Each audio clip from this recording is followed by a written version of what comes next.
Hi hello నమస్తే నేను మీ నాగేష్ గంగుల బాగున్నారు కదా అందరూ బాగుండాలి అందరిలో మనం ఉండాలి పచ్చళ్ళు అమ్ముకునేవాడు ఒక పత్రిక అధినేత అయిపోతే ఆయన చెప్పినట్లుగా జర్నలిజం మొత్తం ఆయన చేతుల్లోకి వెళ్తే ఎలా ఉంటుంది కిరోసిన్ ఆయిల్ అమ్ముకునేవాడు ఆయన చేతుల్లో జర్నలిజం మొత్తం తీసుకెళ్లి ఆయన చేతుల్లో పెడితే ఎలా ఉంటుంది సేమ్ మన రాష్ట్రంలాగే ఉంటుంది మన రాష్ట్రానికి ఈరోజు ఈ దుస్థితి రావడానికి కారణం 40 సంవత్సరాల క్రితమే మొత్తం ఆ రెండు పచ్చ పత్రికలు ఆ రెండు పచ్చ ఛానల్స్ ఏదైతే అనుభవజ్ఞుడు అది ఇది అని చెప్పేసి ఒక వెన్నుపోటుదారుడిని తీసుకొచ్చి జనం నెత్తిన రుద్ది జనానికి ఆయన అబ్బో గొప్పవాడని చెప్పి చూపిస్తున్నారే దాని వల్లనే ఈరోజు రాష్ట్రం ఇలా అధోగతి పాలైంది నిజంగా వీళ్ళే కనుక నిజమైన జర్నలిస్టులు ఒక ఎడ్యుకేటెడ్ పర్సన్స్ జర్నలిజం చేసి ఉంటే వాళ్ళ చేతుల్లో ఈ రాష్ట్రం ఉంటే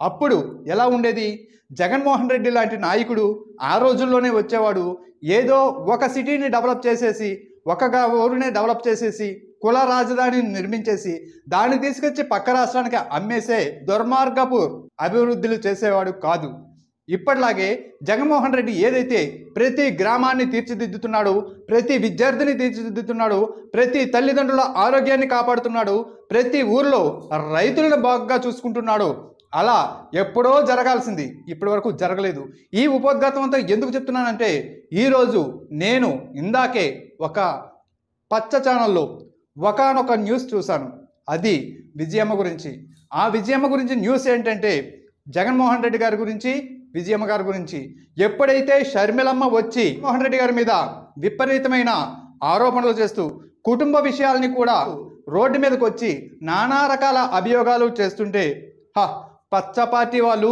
ఈ పచ్చ మీడియా వాళ్ళు విపరీతంగా పండగ చేసుకుంటున్నారు ఎలా అంటే జగన్ గారి కిందంట కోసాలు కదిలిపోతున్నాయట అన్యదా శరణం నాస్తి త్వమేవ అని చెప్పి వారి మదర్ దగ్గరికి వెళ్ళి అమ్మా నువ్వే దిక్కమ్మా అని చెప్పి జగన్మోహన్ రెడ్డి గారు ఏమో విజయమ్మ గారి దగ్గరికి వెళ్ళి అడిగారంట ఎందుకు తెలుసా ఈ పచ్చ ఛానల్స్ ఎందుకు ఇలా ప్రచారం చేస్తున్నాయో తెలుసా ఎలాగో షర్మిలమ్మ చెప్తున్న వాటిలో అబద్ధం ఉంది కాబట్టి షర్మిలమ్మకి ఎట్టి పరిస్థితుల్లో విజయమ్మ గారు అండగా ఉండరని తెలుసు కాబట్టి అది జనాల్లోకి వెళ్ళక ముందే ఈ విషయాన్ని నాటాలి జగన్మోహన్ రెడ్డి గారి దగ్గరికి విజయమ్మ గారు సపోర్ట్ ఉండడం ఖాయం అని ఎప్పుడైతే తెలిసిందో వెంటనే ఈ పచ్చ ఛానల్స్ వండి వారుస్తున్నారు ఏమని జగన్మోహన్ రెడ్డి వెళ్ళి బతిమాలుకున్నాడని అన్యదా శరణం నాస్తి త్వమేవ శరణం మమ అని ఇదే పచ్చ ఛానల్ వారు ఇది ఆల్ బోగస్ న్యూస్ ఛానల్ ఉందో ఆ బోగస్ న్యూస్ ఛానల్ వారే ఇలాంటి ప్రచారాలు చేస్తూ ఉంటే అసలు అన్యదా శరణం నాస్తి త్వమేవ శరణం మమ అని ఎవరన్నారు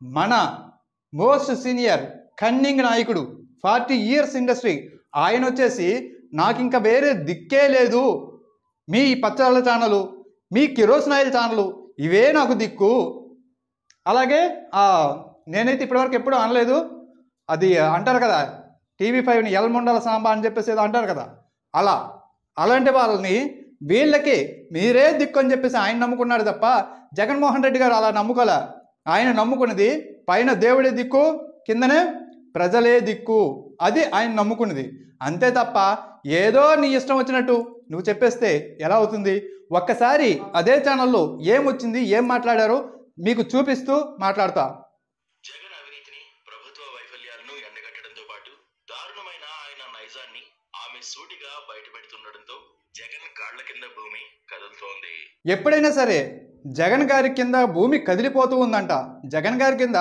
భూమి ఎప్పుడు సోనియా గాంధీ ఇదిగో నీ మీద ఇన్ని కేసులు పెడతానని చెప్పినప్పుడే అప్పుడే ఆయన కింద భూమి కదలలేదు ఇంచి కదల్లా ఇప్పుడు ఇలాంటి షర్మిల వచ్చేసి ఏదో చేసేస్తానంటే భయపడిపోయే రకం ఆయన కాదు అలాంటివి ఎలా ఎదుర్కోవాలో ఆ ఉద్దండ పిండానికి గట్టిగానే తెలుసు వైఎస్ఆర్ పార్టీలో అసలు వైఎస్ఆర్ఏ లేరని ఆమె తేల్చిపారేశారు వై అంటే వైవి సుబ్బారెడ్డి ఎస్ అంటే సాయిరెడ్డి ఆర్ అంటే రామకృష్ణారెడ్డి అంటూ సరికొత్త అన్వయం చెప్పారు మరి వైఎస్ఆర్ అనగానే అబ్రివేషన్ చెప్పేసరికి మీరు శంకలు గుద్దుకుంటున్నారు కదా మరి ఏబిఎన్ అనగానే ఆల్ బోగస్ న్యూస్ అని మాకు ఎప్పుడో అర్థం తెలుసు మరి మేమెంత చంకలు గుద్దుకోవాలి మరి నువ్వు నీ ఛానల్ గురించి నీ పేరు గురించి నువ్వెందుకు అలా చేసుకోకూడదు నువ్వు కూడా చంకలు గుద్దుకోవచ్చు కదా ఇలా వచ్చేసారని చెప్పేసి ఇంకా ముఖ్యంగా వైఎస్ అభిమానులు ఆమె మాటలను పూర్తిగా విశ్వసిస్తున్నారు. అబ్బా, షర్మిల చెప్పే మాట్లాడ వైఎస్ఆర్సీపీ వాళ్ళకి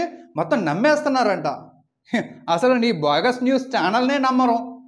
ఇన్ని సంవత్సరాలు బట్టి నువ్వు ఓ తెగ పాటుపడుతూ వస్తున్నావు. నిన్ను ఎవడైనా నమ్ముతున్నాడా? నీ ఛానల్ని ఎవడైనా నమ్ముతాడా? ఎవరు నమ్ముతారు? కేవలం నరనరాన పచ్చ రక్తం ఎక్కించుకున్నారే అలాంటి వాళ్ళు మాత్రమే నమ్ముతారు నీ ఛానల్ని. వాళ్ళు మాత్రమే చూస్తారు నీ ఛానల్ని. ఇక్కడ ఈ బోగస్ న్యూస్ ఛానల్ వాడు ఎక్కడైనా సరే ఎవరిని ఇంటర్వ్యూ చేసినా, ఒక సినిమా వాడిని ఇంటర్వ్యూ చేసినా, ఒక డ్రామా వాడిని ఇంటర్వ్యూ చేసినా, ఒక రైతుని ఇంటర్వ్యూ చేసినా, ఒక దేశానికి సంబంధం లేని వేరే దేశస్తుని ఇంటర్వ్యూ చేసినా సరే జగన్ గురించి మీ అభిప్రాయం ఏంటి? జగన్ గారు ఇలాంటి వాళ్ళ, జగన్ గారు అలాంటి వాళ్ళ, ఇలా అడుగుతూ సునకానందం పొందే ఈ ఛానల్ గాడు జగన్మోహన్ రెడ్డి గారి గురించి షర్మిల మాట్లాడితే వెంటనే షర్మిల వీళ్ళ మనిషి అయిపోయింది. వీళ్ళకి ఆప్తురాలైపోయింది, ఆత్మీయురాలైపోయింది. విమర్శించే వాళ్ళు అసలు వాళ్ళకి ఏం అవసరంలా, కేవలం జగన్మోహన్ రెడ్డిని విమర్శిస్తే చాలు. ఈ ఛానల్స్ అబ్బో అబ్బో చాలా గొప్పగా చెప్పుకుంటారు. 4 ఏళ్లలో విపక్షాలన్నీ కలిపి చేసిన విమర్శలు ఒకెత్తైతే గత కొద్ది రోజుల్లో షర్మిల చేస్తున్న అటాక్ అంతకు ఎన్నో రెట్లు అధికంగా చూసారా? సిగ్గు లేకుండా నిస్సిగ్గుగా చెప్పుకుంటున్నాడు. ఏంటి 4 సంవత్సరాలుగా చేసినవి, ప్రతిపక్షాలు చేసినవి అంటే చంద్రబాబు నాయుడు, పవన్ కళ్యాణ్, ఈ పచ్చ మీడియా వీళ్ళందరూ కలిసి చేసిన దానికంటే షర్మిల చేసింది ఎన్నో రెట్లు ఎక్కువ. కనీసం సిగ్గుందారా మీకు? కనీసం సిగ్గు లజ్జ ఏమైనా ఉండాలా? ఎందుకు లేవు మీకు?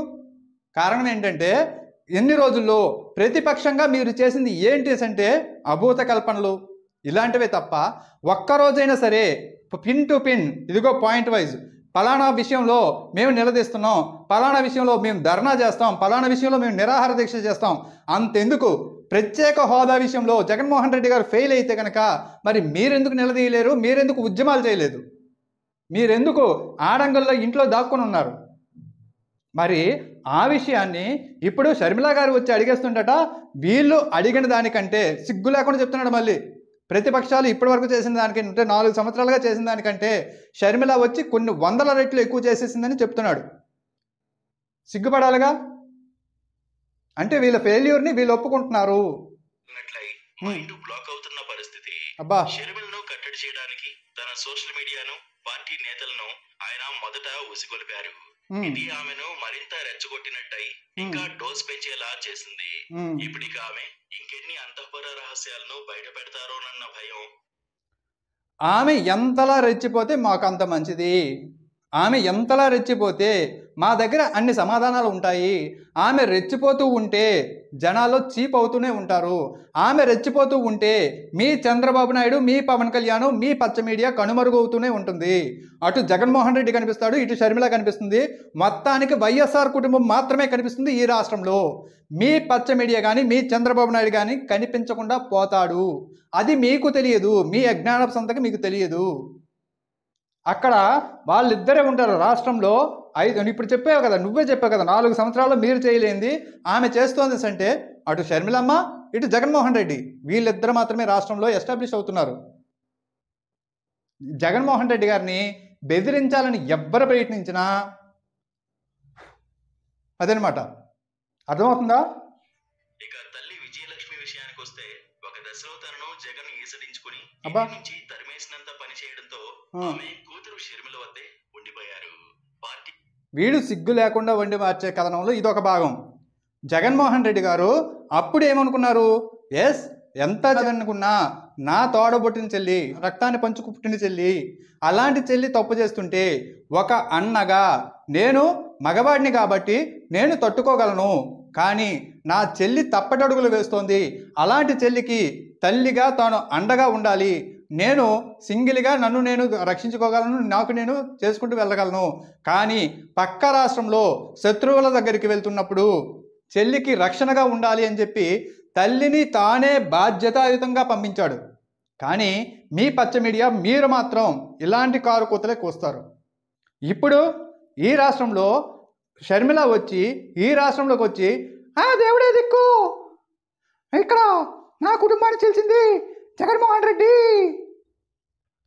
నేను జగనన్న వదిలిన బాణాన్ని కాదు, నేను చంద్రబాబు వదిలిన బాణాన్ని అంటూ ఇక్కడ ఈ రాష్ట్రంలో మొదలెడితే షర్మిలమ్మ ఎందుకు ఊరుకుంటారు? కొడుకు మొత్తం ఇప్పటి వరకు పడ్డ కష్టాలన్నీ చూసింది. ఎన్ని రకాలుగా కొడుకు అన్నిటినీ తలను మోస్తూ ఇంటి గుట్టుని కాపాడుకుంటూ వస్తున్నాడో ఆమెకు తెలుసు. అలా తెలిసిన సమయంలో షర్మిలమ్మ ఇంత దారుణంగా ఇంత అబద్ధాల ప్రచారం చేసుకుంటూ వెళ్తుండేటప్పుడు ఏ కన్న తల్లైనా సరే కొడుకుకి ఖచ్చితంగా అండగా ఉంటుంది, న్యాయం వైపే ఉంటుంది. ఆమె అందుకే జగన్మోహన్ రెడ్డి గారికి అండగా ఉండడానికి రెడీ అయితే నువ్వేమో ఇలాంటి పచ్చ ఛానల్లో పచ్చగా పిచ్చిగా వాగుతూ ఉంటావు. గౌరవాధ్యక్షురాలి పదవి నుంచి ఆమెతోనే రాజీనామా చేయించిన ఘన చరిత్ర జగన్ది. నీటితో చెప్పింది జగన్మోహన్ రెడ్డి నా చేత రాజీనామా చేయించడానికి నీతో చెప్పిందా? ఇలాంటి పచ్చబోకు వార్తలకు మాత్రమే మిమ్మల్ని జనాలు ఈసడించుకునేది, మీ మొహాన కాండ్రించి ఉమ్మేసేది. కలిసిన ప్రతి సందర్భంలో కూడా ఆమె ఆత్మీయంగా ముద్దు పెట్టుకుంటుంది, ఆత్మీయంగా కౌగిలించుకుంటుంది. ఇద్దరు కూడా చాలా అన్యోన్యంగానే ఉంటారు. కొడుకు మొన్నటి కలయికలో పెళ్లి వివాహ రిసెప్షన్కి ఏదైతే వెళ్ళాడో ఆ రోజు కూడా ఆమె ఎంతలా మళ్ళీ నలిగిపోతుంది. ఏంటి జగన్మోహన్ రెడ్డి నువ్వు ఎంతకాలం ఇలా భరిస్తావు అని చెప్పి ఆమె మొహంలో స్పష్టంగా కనిపిస్తుంది. కానీ నీకు కనిపించవే. నువ్వే శరణం అంటూ విజయలక్ష్మికి ఫోన్ చేసి ప్రాధేయపడినట్టు విశ్వసనీయ సమాచారం.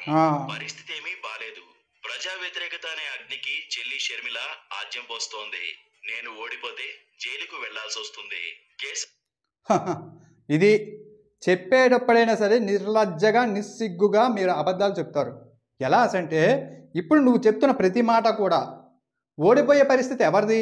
ప్రజా వ్యతిరేకత ఎవరికి ఉంది? 23 స్థానాలకు దిగజారిపోయినోడికి ప్రజా వ్యతిరేకత ఉన్నట్ట, 152 స్థానాల్లో ఉన్నోడికి ప్రజా వ్యతిరేకత ఉన్నట్ట? ఎవరికి ప్రజా వ్యతిరేకత ఉన్నట్టు? ఓటమి భయం ఎవరికి పట్టుకుంది? మీ వాడికి పట్టుకుంది కాబట్టి, మీ చంద్రబాబు నాయుడుకి వేయటం భయం కాబట్టి ఎంతసేపు పవన్ కళ్యాణ్ నా వెంటరా, ఎంతసేపు కమ్యూనిస్టులు మా వెంటరా, ఎంతసేపు బీజేపీ మా వెంటరా, ఎంతసేపు ప్రశాంత్ కిషోర్ నాయనా బాబు నీ కాళ్ళు మొక్కుతా, నువ్వు దయచేసి మా దగ్గరికి రా. ఇది ఎవరి మధ్య పనిచేస్తున్నారు? ఎవరికి వాటం భయం? 152 స్థానాల్లో పటిష్టంగా ఉన్న జగన్మోహన్ రెడ్డికా 23 స్థానాల నుంచి ఎలా ఎగబాకాలా, ఎలా కాపాడుకోవాలా అని దిగజారుడు రాజకీయాలు చేస్తున్న మీ చంద్రబాబు నాయుడుకా ఎవరికి ఓటమి భయం? పిన్ టు పిన్, నిన్నటి మీటింగ్లో కూడా పిన్ టు పిన్ ప్రతి రంగంలో, విద్యా రంగంలో నేను ఇది చేశా నువ్వేం చేసావు, వైద్య రంగంలో నేను ఇది చేశా నువ్వేం చేసావు, రైతులకు నేను ఇది చేశా నువ్వు ఏం చేసావు, డ్వాక్రా మహిళలకి నేను ఇది చేశాను నువ్వు ఏం చేసావు, ఇలా ప్రతి రంగంలో కూడా విడమర్చి చెప్తూ ప్రతి గ్రామానికి నేను ఇది చేశా నువ్వేం చేసావని నిలదీస్తున్న నాయకుడికి ఆయనకి ఓటమి భయమా? మీ చంద్రబాబుకి ఓటమి భయమా? కేసుల్లో శిక్ష పడే అవకాశం ఎవరికి ఉంది? అసలు కేసులు పెట్టుకొని భయపడుతూ ఢిల్లీ వెళ్ళి 50 రోజుల పాటు లోకేష్ అక్కడ రాయబారాలు చేసింది ఎవరి కోసం? లోద్రా అంతటి వాడికి రోజుకి ₹1 కోటి చెల్లించినా కూడా బెయిల్ రానిది ఎవరికి? మళ్ళీ ఓటమి పాలైతే అచ్చంగా ఇప్పటికీ ఓటమి గురించి కాదు కదా, కనీసం ఇప్పుడు కూడా రెడీగా ఎలక్షన్ వరకు కూడా ఉంటాడా ఓడతాడా అనేది తెలియంది ఎవరికి? మీ చంద్రబాబు నాయుడు ఏ క్షణంలో జైలుకి వెళ్తాడో రాజమండ్రి జైలు ఎదురు చూస్తుంది. రా కదలి రా. ఇంతేగా, కనీసం నీకు సిగ్గు లేకుండా ఆయన మీద వాగుతూ ఉంటారు. జీవితం జైలుకే అంకితమైపోతుంది. నువ్వు రావాల్సిందే, నన్ను ఆదుకోవాలి. చంద్రబాబు నాయుడికి చెప్పాల్సిన విషయాలన్నీ జగన్మోహన్ రెడ్డి గారికి ఆపాదించి చెప్తారు వీళ్ళు. ఆయన కనుక నిజంగా ఈ టైంలో ఓడిపోతే ఆయన లైఫ్లో బయటికి రాడు, జీవిత చరమాంకం వరకు కూడా జైల్లోనే గడుపుతాడు. ఎలాంటి బెయిల్కి కానీ ఆస్కారం లేని తప్పులు ఆయన చేశాడు, అలాంటి నేరాలు ఆయన చేశాడు, రాష్ట్ర సంపదని సగానికి పైగా దోచుకున్నాడు. వాటన్నిటినీ మొత్తం కోసాలతో కదిలించి మొత్తం లాగి ప్రతిదీ కూడా కేసులు వేస్తూ జగన్మోహన్ రెడ్డి ఆయన తప్పులు నిరూపిస్తున్నాడు. నాకు బెయిల్ ఇవ్వండి, నేను నిర్దోషిని చెప్పుకోవాల్సిన చంద్రబాబు నాయుడు నా ఒంటి నిండా రోగాలు ఉన్నాయి, దయచేసి నేను ఉండలేను అని చెప్పి బెయిల్ అడిగాడు. పోనీ అలా ఉన్నాడా? బయటకు వచ్చిన తర్వాత చక్కగా ప్రచారాలు చేసుకుంటున్నాడు. సిగ్గుపడాలా? నీలాంటి జర్నలిజం చేసేవాడు నిజంగా సిగ్గుపడాలా? అని ఆమెను బతిమలాడుకున్నట్లు తెలిసింది. ఎప్పుడు పెడసరంగా మాట్లాడే జగన్ ఇలా దీనవచనాలు వల్లించడం, ఆయన స్వరంలో వినిపించిన ఆందోళనతో ఆమెకు పరిస్థితి అర్థమైంది. మరి ముఖ్యంగా జైలు జీవితం గురించి చెప్పిన మాటలతో ఆమె మనసు కరిగింది. ఇన్నాళ్లు ఎన్ని వేధింపులకు గురి చేసినా కొడుకుని వదులుకోలేం కదా అన్న ఉద్దేశంతో జగన్కు సాయం చేసేందుకు ఆమె ముందుకొచ్చినట్టు సమాచారం. జగన్ కోరిన విధంగా వీడిని మరి ఏం చేయాలి? ఇలాంటి బోగస్ న్యూస్లన్నీ వండి వార్చేవాడికి ఏం చేయాలి? జగన్మోహన్ రెడ్డి ఫోన్ చేశాడని, బతిమాలుకున్నాడని, ఇలాంటి తప్పుడు కథనాలు ప్రచారం చేసేవాడు వీడిని ఏమనాలి? వీడి ఏడుపు ద్వారా మనకి స్పష్టంగా తెలుస్తున్నది ఏంటి అంటే వైఎస్ విజయమ్మ ఖచ్చితంగా జగన్మోహన్ రెడ్డి తరపున ప్రచారానికి వస్తుందే తప్ప షర్మిలమ్మ తరపున ప్రచారానికి పోవట్లేదు అనేది మనకి సుస్పష్టంగా తెలుస్తుంది. అందుకే ధర్మో రక్షితి రక్షితః, ఇదే న్యాయాన్ని కాపాడండి, ధర్మాన్ని కాపాడండి, ధర్మాన్ని గెలిపించండి, న్యాయం వైపు నిలబడండి, ఖచ్చితంగా న్యాయమే గెలుస్తుంది. ఇంకా వీడి గురించి వినడం అనేది దరిద్రం, నీచం, నికృష్టం. వీడు ఎంతలా ఏడుస్తూ ఉంటాడో జగన్మోహన్ రెడ్డి అంతలా బలపడుతూనే ఉంటాడు. గతంలో బలపడ్డాడు, ఇప్పుడు కూడా బలపడుతూనే ఉంటాడు. ఈ వీడియో కనుక మీకు నచ్చినట్లయితే తప్పనిసరిగా లైక్ చేయండి, మీ అభిప్రాయాన్ని కామెంట్ రూపంలో తెలియజేయండి. తప్పనిసరిగా మన ఛానల్ని ఇంతవరకు మీరు సబ్స్క్రైబ్ చేయకపోతే వెంటనే సబ్స్క్రైబ్ చేసుకోండి. Thank you so much. నేను మీ నాగేష్ గంగుల. బాయ్.